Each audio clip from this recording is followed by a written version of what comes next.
Pemirsa, BNN Provinsi Aceh menciduk 7 dari 9 pelaku yang diduga terlibat jaringan narkoba antar provinsi. 2 dari 7 pelaku yang berhasil ditangkap adalah manajer pemasaran kantor pos Banda Aceh dan satunya lagi merupakan mantan bagian pengiriman barang di jasa kurir milik negara ini.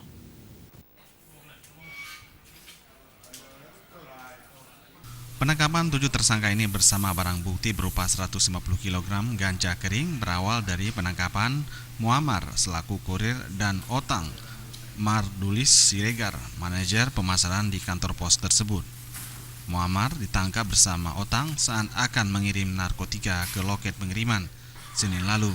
Dari hasil pengembangan, petugas BNN menangkap 5 tersangka lain yang diduga terlibat dalam jaringan ini dan 2 tersangka lagi masih dalam pengejaran.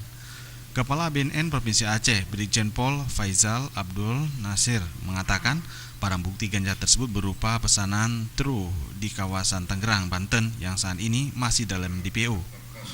Muammar bertindak selaku pengirim, sementara pemodalnya adalah Heri yang pernah jadi pegawai kantor pos besar Banda Aceh. Sementara itu, 3 tersangka lagi sebagai petugas packing dengan upah berkisar 2 hingga 25 juta rupiah. Kantor pos Kota Alam Banda Aceh, yang mana yang mau dikirim ini adalah barang yang terlarang dimasukkan dalam Undang-Undang Nomor 35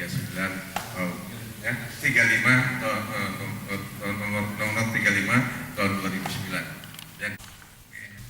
Penggagalan upaya penyelundupan ganja ke Tangerang ini merupakan hasil penelusuran BNN bersama Polda Aceh selama 2 bulan, di mana tersangka Otang dan kawan-kawannya sudah pernah meloloskan sebanyak 1 ton ganja keluar Aceh. Meskipun kelompok ini baru kali ini ditangkap, namun penerimaan ganja di daerah tujuan sudah pernah ditangkap petugas di Jakarta. Dan untuk melabui petugas, ganja kering itu dikemas menyerupai pesan peralatan rumah tangga. Meskipun demikian, petugas pun bisa mendeteksi dengan dibantu pelacak canggih. Tim Liputan Aceh TV.